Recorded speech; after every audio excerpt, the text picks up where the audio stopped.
చర్చలో ఇరు కుటుంబాలు చర్చలు అవుతున్నట్లుగా సమాచారం ఉంది.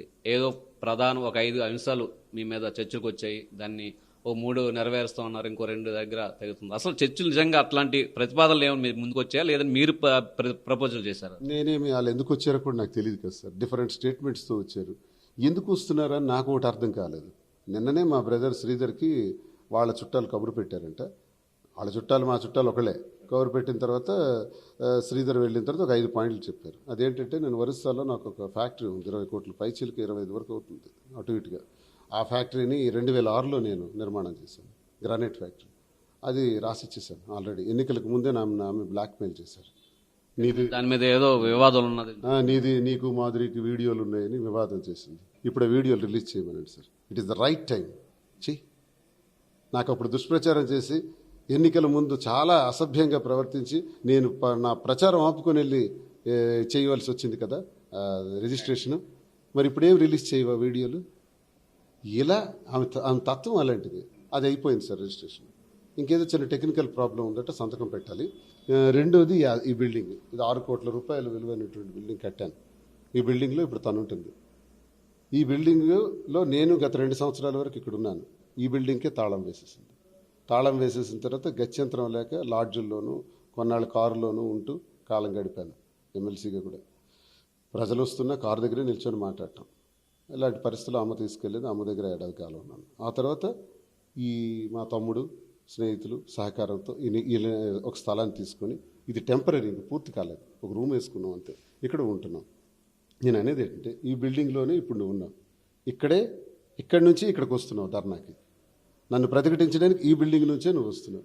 ఈ బిల్డింగ్ సెంట్రల్ ఏసీతో చాలా అలంకరణతో ఒక స్టార్ హోటల్లో కట్టించినటువంటి ఈ బిల్డింగ్ నీదని చెప్పాను కదా. నువ్వే ఇందులో శాశ్వతంగా ఉండొచ్చు అని చెప్పాను కదా. ఇన్ని కోట్ల రూపాయల విలువైన బిల్డింగ్ ఒక 25 లక్షలు ఉంటే అప్పు ఉండొచ్చు. అది క్లియర్ చేసేసి ట్రాన్స్ఫర్ చేస్తాను. ఇది రెండోది. ఈ బిల్డింగ్ ఉంటుండగా హాయిగా ఇందులో ఉండకుండా ఇక్కడుండి నువ్వు చేయాల్సిందంతా, ఇప్పుడు న్యాయ పోరాటం చేస్తున్నావు, కోర్టులకు వెళ్ళావు, నా మీద గృహహింస డౌరీ చట్టం కింద 10వ తారీఖున ఒక కంప్లైంట్ వేశావు. నిన్న కూడా ఈ లోకల్ కోర్టులో, టెక్కలి కోర్టులో ఒక పిటిషన్ వేశావు. ఇవన్నీ ఇక్కడుండి చేయొచ్చు. కానీ ఇక్కడుండి ఎందుకు చేస్తున్నావు? ఏమంటే దోమల్లో ఉన్నాను, మంచులో ఉన్నాను, కార్ షెడ్లో ఉన్నానని చెప్తున్నావు. నీ కార్ షెడ్లో ఉండాల్సిన కర్మ ఏంటి? నా పిల్లల్ని కార్ షెడ్లో కూర్చోబెట్టాల్సిన అధికారం నీకెవడిచ్చాడు? వైఫ్ అయితే నీకు అధికారం పిల్లల మీద ఉంటే, తండ్రిగా నాకు కూడా అధికారం ఉంది. నువ్వు ఇక్కడ కూర్చోబెట్టే నీకు అధికారం దమ్ము ఎవడిచ్చాడు? నా పిల్లల్ని ఎందుకు ఇక్కడ కూర్చోబెడుతున్నావు? ఇందులో హాయిగా ఉంటారని నేను ఈ బిల్డింగ్ కట్టాను. ఈ బిల్డింగ్ నీది, ఉంచుకో. నేను రిజిస్ట్రేషన్ కూడా చేసేస్తాను. ఇది 25 లక్షలు అప్పు తీర్చేసి చేసేస్తాను. ఇది రెండోది.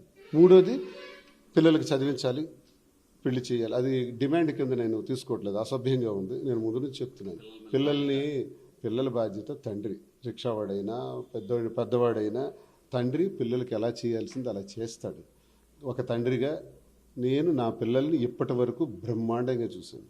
పెద్ద పాపకు డాక్టర్ని చేశాను, రెండో పాపను డాక్టర్ని చేశాను, అంగరంగ వైభవంగా పెద్ద పాపకు వివాహం చేశాను, రెండో పాపకి ఇంకా పీజీ చేయాలి, వివాహం చేయించాలి. ఇవన్నీ నా బాధ్యతలే. అది అడగటం తప్పది, ఫూలిష్ థింగ్. దానికి నేను సమాధానం చెప్పడం కూడా నాకే అసహ్యంగా ఉంది. అది క్లియర్, అది నేను చూసుకుంటా, అది తను అడగాల్సిన అవసరం లేదు. 4, ఈ బిల్డింగ్లో ఒక 3 కలిపి దీని మీద ఉన్నాం, డబ్బులు పెట్టినారు. ఈ బిల్డింగ్ నాకు ఇచ్చేయాలి అని అంటుంది. ఈ బిల్డింగ్లో ట్రెస్ పాస్ చేస్తుంది. ఈ బిల్డింగ్కి తాళాలు వెరగొట్టింది. ఈ బిల్డింగ్ దగ్గర ధర్నా చేస్తుంది, ఆ బిల్డింగ్ వదిలేసి. ఈ చేసిన దాన్ని నేను ఇప్పుడు ఇచ్చాను అనుకోండి, మళ్ళీ తాళం వేసింది అనుకోండి, నేను ఎక్కడికి వెళ్ళాలి? ప్రజలకు అడుగుతున్నాను, నేను ఎక్కడికి పోవాలి? ప్రజలే చెప్పాలి. సో ప్రజలకు నా వ్యవహారం అంతా కూడా పోసకొచ్చినట్టు అంతా వివరించి చెప్పాను ఇటీవల కాలంలో. ఇప్పుడు ఈరోజు నేను ఎందుకు చెప్తున్నానంటే, ఆవిడ బ్రదర్ ద్వారా అడిగింది కాబట్టి ఆ వివరణ కూడా ఇవ్వాలి. ఆ వివరణలు తను ఏం చెప్తుందంటే, రాజకీయ మాటలు చెప్తాడు,